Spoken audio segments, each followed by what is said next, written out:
एक समय की बात है, राजा राम सिंह के राज्य में अकाल पड़ गया। राज्य में किसी को परेशानी न हो, इसलिए राजा ने अपने खजाने खाली कर दिए और अन्य राज्यों से अनाज सब्जियों मंगाकर जनता को बचाया। लेकिन इसके कारण राजकोष खाली हो गया। राजा राम सिंह और उनकी रानी भानुमति बहुत चिंतित थे। दोनों अपने कुल गुरु के पास गए। पास ही के जंगल में कुटिया बनाकर रहते थे। राजा ने अपनी सारी परेशानी उनके सामने रखी। कुल गुरु ने कहा, मैं तुम्हें एक चिड़िया देता हूँ। जब तक यह तुम्हारे पास रहेगी, तुम्हारे राज्य में खुशहाली रहेगी। जो भी निर्णय लो, लेकिन यह तुम्हारे अलावा किसी और के सामने कुछ नहीं बोलेगी।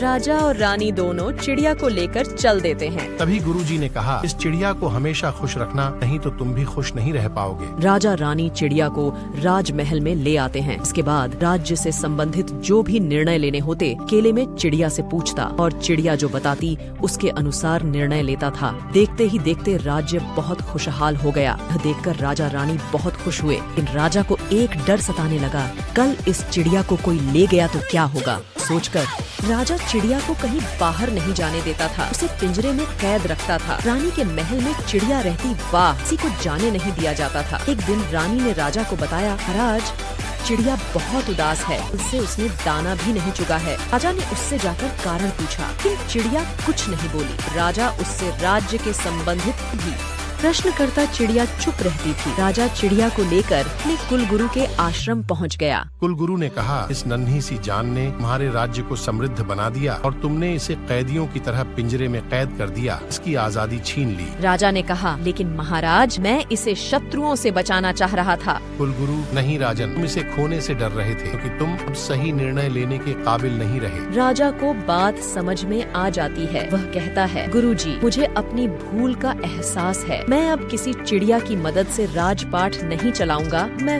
खुद निर्णय लूंगा। यह कहकर वह वापस आकर अपने राज्य की देखभाल करने लगा।